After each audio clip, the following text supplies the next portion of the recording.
8월 8일 오늘 하나님의 말씀은 에스더 6장 말씀입니다. 하만에 의해 유다민족 전체가 한날에 다 죽임을 당하게 되기 바로 직전에 모르드게가 전에 왕을 암살하려는 자들을 보고하여 조사 끝에 그들이 사형을 당했던 일이 있었습니다.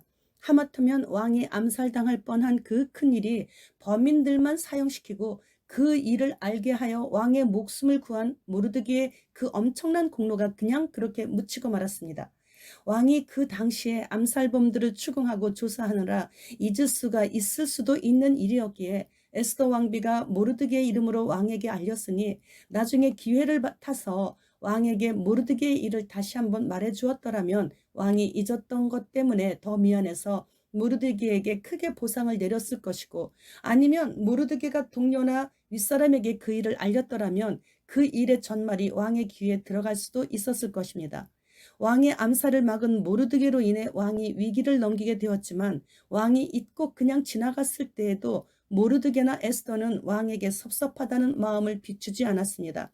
당연히 신하로서 해야 할 일을 했을 뿐이라고 생각하며 모르드게는 자신의 일에 최선을 다하고 있었습니다. 그런데 하나님께서는 모르드게의 이 일로 인해 유다 민족 전체가 죽음의 위기를 만나게 되었을 때 사용하시는 것이었습니다. 우리도 다른 사람을 위해 무엇인가 선한 일을 했을 때 알아주기를 바라죠. 그런데 도움을 받은 그 사람이 별일 아닌 것처럼 지나친다면 배신감도 들고 아주 기분이 언짢을 수 있습니다. 또 어떤 때는 하나님께 간절히 기도했는데 응답하시지 않으시면 낙심된다고 말하면서 이제는 기도도 안 나와 하면서 나의 믿음 없음을 세상에 공포하기도 하죠. 그런데 모르드게는 그 모든 것에 대해 불만을 토로하지 않았고 언제나처럼 자신에게 맡겨진 일에 최선을 다하며 지냈습니다. 1절로 4절 말씀. 그날 밤에 왕이 잠이 오지 아니하므로 명령하여 역대 일기를 가져다가 자기 앞에서 읽히더니 그 속에 기록하기를 문을 지키던 왕의 두 내시 박다나와 디르스가 아하수에로 왕을 암살하려는 음모를 모르드게가 고발하였다 하였는지라. 왕이 이르되 이 일에 대하여 무슨 존귀와 관작을 모르드게에게 베풀었느냐 하니 측근 신하들이 대답하되 아무것도 베풀지 아니하였나이다 하니라. 왕이 이르되 누가 뜰에 있느냐 하매 마침 하만이 자기가 세운 나무에 모르드게 달기를 왕께 구하고자 하여 왕궁 바깥들에 이른지라. 왕은 하필이면 그 밤에 불면증으로 침소에 들지 못하게 되었는지, 우리 인간의 생사화복은 오직 하나님의 주권하에 일어난다는 것을 확증시켜 주시는 것입니다. 그래서 그날 밤에 왕은 왕국의 행사와 왕들의 치적 및 명령 등을 기록한 일종의 왕조실록인 궁중일기를 가져오게 하여 자기 앞에서 읽히고 있는데, 전에 자신을 암살하려던 자들을 고발한 모르드게의 이름을 듣다가 자신이 그에게 무슨 포상을 내리지 않았다는 생각이 들어 그에게 무슨 관작이나 포상금을 내렸느냐고 묻게 되었고, 아무것도 베풀지 않음을 알고 늦었지만 고맙고 미안해서 지금이라도 베풀기 위해 밖에 누가 있는지 신하를 불러 왕이 존귀케 하려는 자에게 어떻게 해주면 좋겠는가를 물어보려고 하는데, 하나님께서 마침 하만이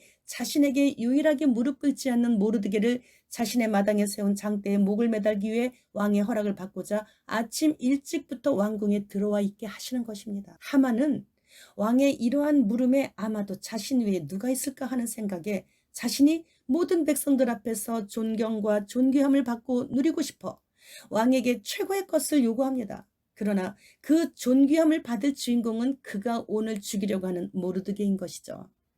갑자기 왕이 불면증으로 잠 못 이루게 하시고 역대일기 읽히게 하시고 모르드게로 인해 왕인 자신의 목숨이 부지된 것을 이제라도 알았으니 늦었지만 모르드게에게 어떻게 상을 베풀어 줘야 할까를 고민하게 하시고, 하만의 괴계로 모르드게를 달려고 하는 장대에 극적으로 모르드게는 존귀케 되고 하만이 달리고 그 아들 10명이 줄줄이 달리게 하시는 분이 바로 하나님이십니다. 그래서 성경을 읽어야 해요. 그래서 성경 말씀을 가슴에 새겨 넣어야 하는 것이에요. 성경 말씀 때문에 이런저런 사정으로 죽으려고 했던 수많은, 정말 그런 많은 사람들이 죽을 길에서 살 길로 유턴했잖아요. 말씀은 유일한 사탄을 대적할 수 있는 양날 가진 무기입니다. 이 무기로 무장한 하나님의 자녀들은 세상에서 살아가는 동안 그 어떠한 어려운 일들을 만나더라도 두려울 것이 없고 겁나는 것이 없게 되는 것입니다.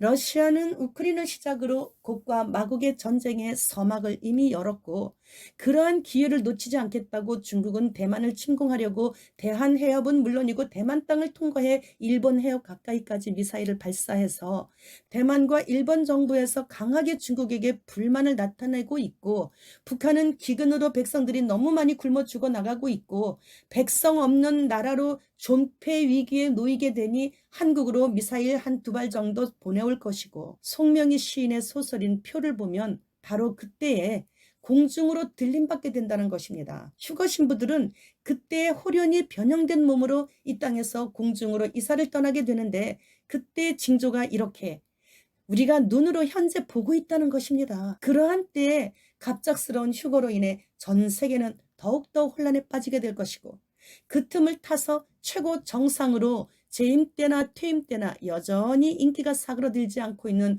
얼굴이 뻔뻔한 자, 그가 다시 등장하게 될 것이고 이렇게 성경을 통해 깨어있는 자들에게는 다 알려주셨기에 이러한 모든 환란을 면제받게 될 휴거 신부는 이제는 신부 단정을 마쳐야 할 때인 것이라는 말씀입니다. 남은 자들에게만 생각지 않을 때 주님께서 도적같이 오시게 되기 때문이죠. 이제는 정말 죽도록 하나님께만 충성을 다할 수 있기를 소원해야 합니다. 주님 지금 오십니다. 마라나타.